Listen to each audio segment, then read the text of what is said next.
नमस्कार दोस्तों, हमारे YouTube चैनल में आपका बहुत बहुत स्वागत है। हमारा आज का वीडियो है Hyundai की i10 ग्रैंड के ऊपर।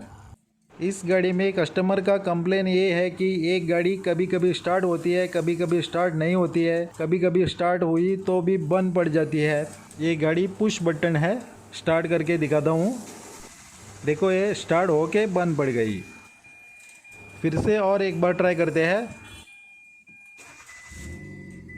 देखो, बंद पड़ गई। आरपीएम काटा उठ के नीचे आ जाता है। सेम प्रॉब्लम, और ट्राई करके देखते हैं। बंद पड़ गई।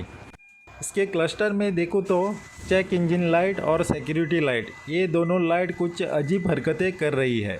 इनकी जो हरकतें हैं वो नॉर्मल नहीं है। तो पहला हम स्कैनर लगा के क्या फॉल्ट कोड ओबीडी सिस्टम में स्टोर किया है उसको चेक करेंगे पहला। तो स्कैनर में देखो P1690 इमोबिलाइज़र स्मार्ट्रा नो रिस्पॉन्स, ये फॉल्ट कोड इसमें स्टोर्ड है। और इस फॉल्ट कोड के कारण गाड़ी स्टार्ट होती है और बंद पड़ जाती है। ये फॉल्ट थोड़ी कॉम्प्लिकेटेड होती है। इसमें कह रहा है कि स्मार्ट्रा नो रिस्पॉन्स, लेकिन ये फॉल्ट और कहीं हो सकती है। इसके लिए हमको स्मार्ट्रा के संबंध में जो भी कंपोनेंट आते हैं उनको सबको चेक करना होता है। अगर मेरे एक्सपीरियंस से मैं इस फॉल्ट को जानता हूँ तो मेरे लिए ये फॉल्ट ढूंढना बहुत ही आसान है। नहीं तो चेक करते करते हमारा टाइम भी बहुत वेस्ट हो जाता है इसके पीछे। तो मैंने यहाँ स्मार्ट्रा के संबंधित जो भी कंपोनेंट है उनको मैंने चेक किया।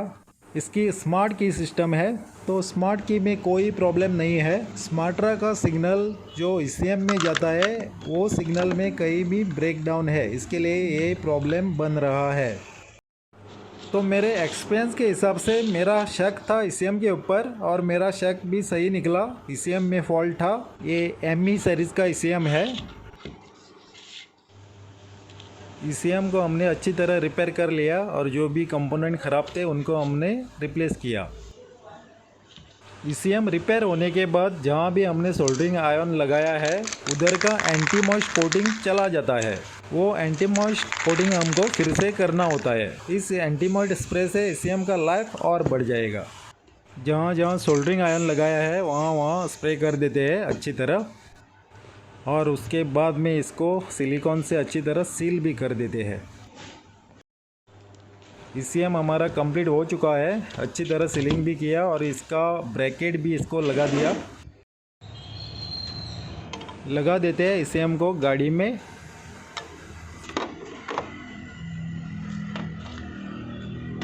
ये ईसीएम का सिंगल कपलर है। तो यहाँ हमने ईसीएम गाड़ी को लगा दिया। अब मैं गाड़ी को स्टार्ट करके दिखाता हूँ।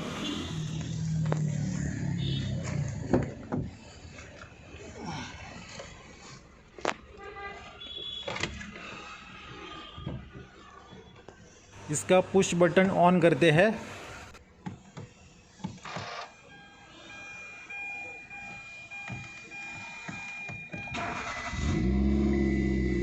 और यहाँ देखो, एक ही सेल्फ में गाड़ी स्टार्ट हो गई।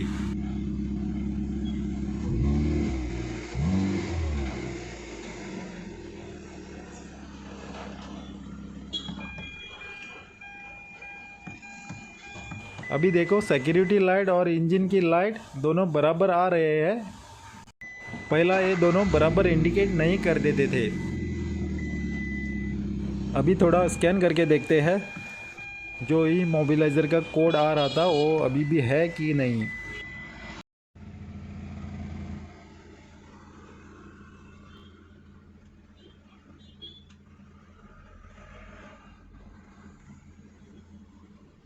हमारा कोड अपने आप क्लियर हो गया, लेकिन इधर एक दूसरा कोड पड़ा है U0155। ये कम्युनिकेशन कोड है क्योंकि मैंने इसका क्लस्टर निकाला था।